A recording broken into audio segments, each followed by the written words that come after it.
Welcome back everyone. As you can see, I have removed the image and material textures, like the image textures from these two pieces that we were texturing. And today we're going to be seeing the basics of UV mapping. So what is UV mapping?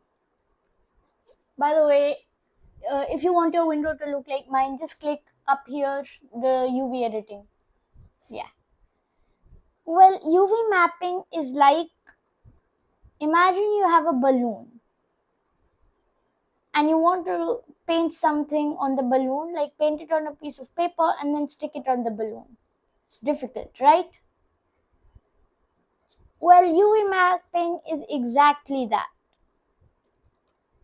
Taking an image that we have, image texture, and painting it onto the object, but without actually painting it. Rather, we'll let the computer do the painting and we'll just tell it where to paint what. So for the roof, let's unwrap everything. You select all of the objects you want to unwrap, in this case any face that's part of the roof.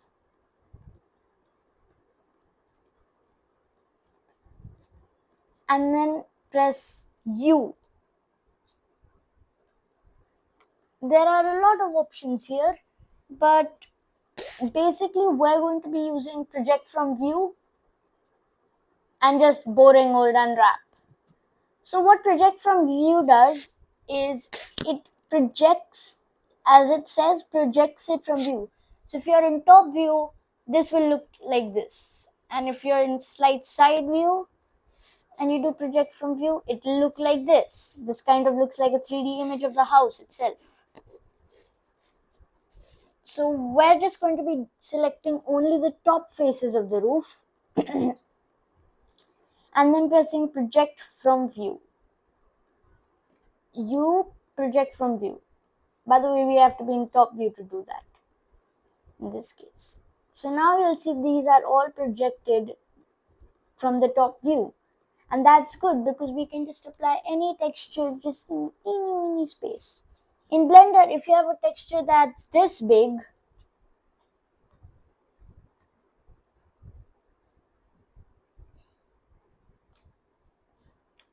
and you want it to cover an area this big, it will just repeat the texture over and over again until it has covered the area like this.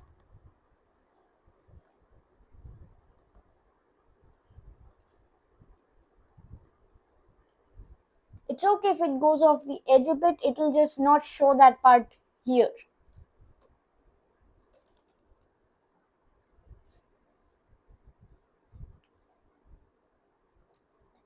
So that's the basics of UV unwrapping. In the next video, we'll be seeing how we can actually apply an image texture to the roof.